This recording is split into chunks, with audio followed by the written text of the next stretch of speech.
which I'm sure all of us are familiar with. It has wonderful goals and is doing wonderful things in our community to help people. And they want to end world hunger, which Kora-lea and I are going to talk much more about.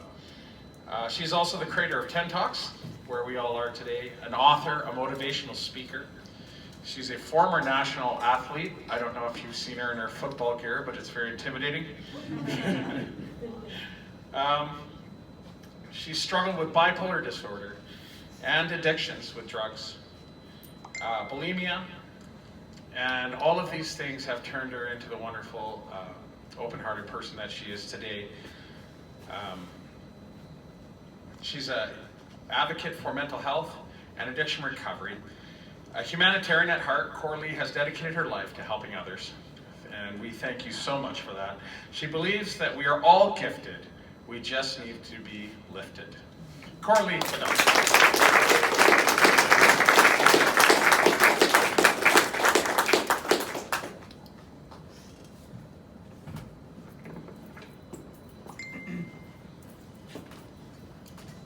Good evening, everyone.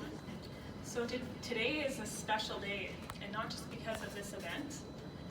Today, I was able to help an amazing individual, Roger, he's sitting in the back row there. I was able to help him go from living on the streets, sleeping outside, to now having a place to call home.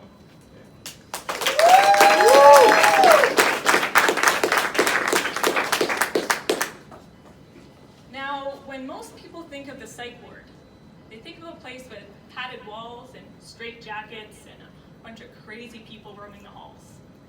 They might not think of it as a place where success is made and dreams are born. My name is Kora-lea Vidal, and I'm here to share my story, my journey from the Psych Ward to success. In the last 9 years, I have been admitted to the Psych Ward 14 times, spending over a year of my life being locked up. Though I may have been physically confined, my mind was free to explore the other side of sanity. And it was in these delusional moments that my mind opened up and I could feel the true expanse of space and time and witness the unfoldment of all existence over and over again in my mind's eye. It was a truly mind-altering experience, which left me with some big questions. Questions like, what am I here for? What is my purpose? And if I could do anything to change the world, what would it be? With some deep soul searching, I came up with some intriguing answers. The answers didn't even seem to come from me. You see, up until that point, all I ever dreamed about was having the perfect body. Growing up in a largely superficial world, I figured I may as well put my fitness drive to good use and cash in on my genetic lottery. But my heart and soul were crying out for much more than what meets the surface. The answer to my question is that I wanted to devote my life to doing humanitarian work, and not on a small scale either, but of the kind that could end world hunger. Sounds a bit crazy, right? Agreed, which is why I made a quick realization that I couldn't do it on my own, and I couldn't do it as the same Kora-lea I was before. Big dreams require an even bigger game plan, and that's exactly where I started. Now I knew if I wanted my dreams to come to life, I would have to take massive action. So I set my sights on becoming an actor, a motivational speaker, and an author. Why? Because I knew I needed a voice, social influence, and financial leverage. Now, just after putting those thoughts out into the universe, I was blessed with an acting opportunity, a speaking role in a series. And that speaking role, it gave me this blind confidence in myself to just go big or go home. So I packed up 2 suitcases and my 2-year-old son, and I took off for Los Angeles chasing my dreams. But the path to success isn't easy, and I faced many hardships along the way. Not long after moving to Los Angeles, me and my son faced homelessness, even having to sleep in my car.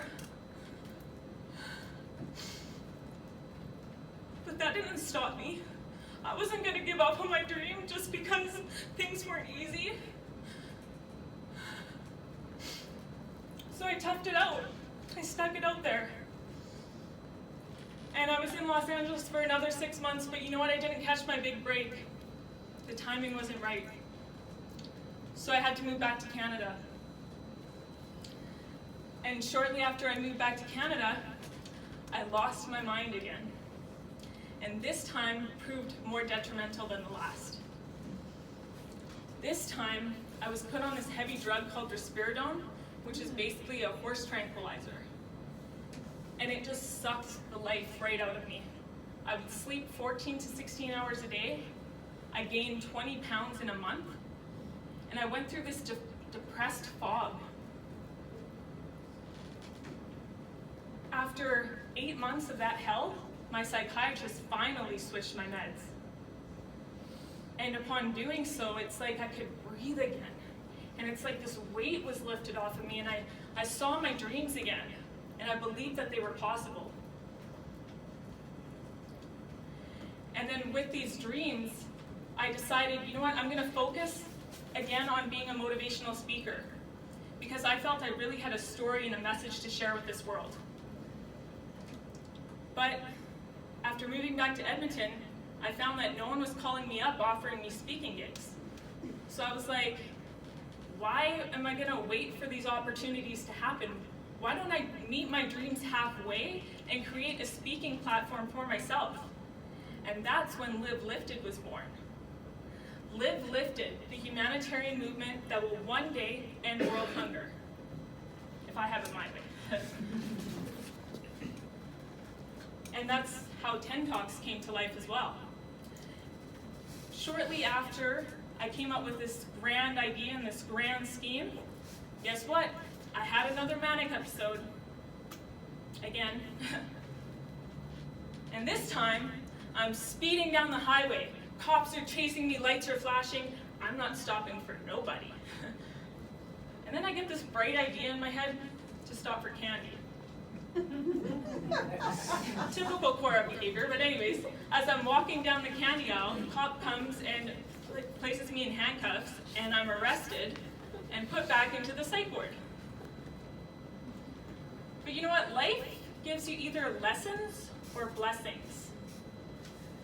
And I actually find, because I'm a very positive, optimistic person, that there is also blessings to be found within each lesson.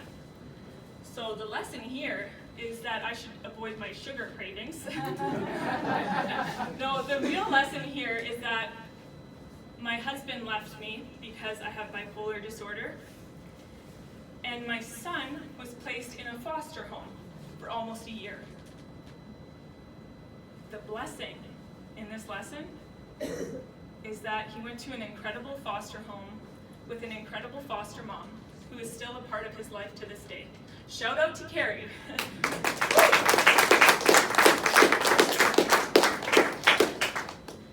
I've also learned that it's in our setbacks that we find our greatest strengths. I'm sure, like me, most of you have faced challenges in your life. Is there anyone here that's faced challenges? Yeah, everyone, obviously. Challenges are here to make you grow, to make you evolve, to make you that resilient, remarkable human being that you are. That remarkable human being that is sitting in this chair making history. I've also learned to be patient. Well, kind of, sort of. Be patient, as what's written on your soul for your life knows no deadline. What exactly do I mean by that? It means trust the timing of your life. And trust that things won't always go exactly as planned, but things will go precisely as designed.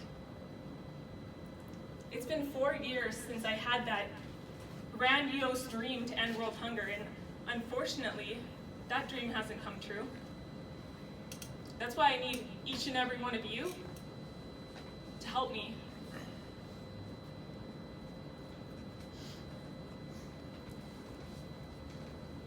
And, you know, despite not being able to end world hunger just yet, I'm proud of the accomplishments I have made along the way.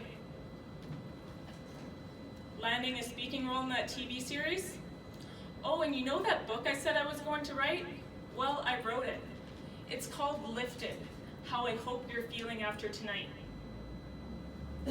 And becoming a motivational speaker, well, here I am. And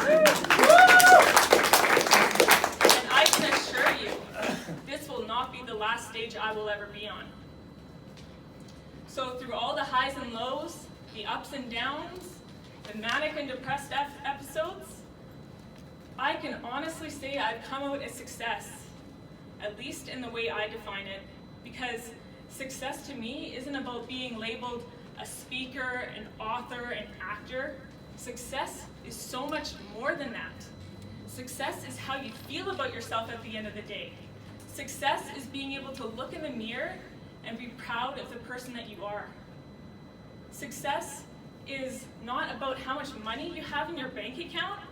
It's about what you're willing to do with that money to help someone in need. Success is staying committed to your dream, no matter how outlandish it may seem. To have truly found success is not to acquire wealth or status. It is to have touched lives in such a way that leaves them forever changed.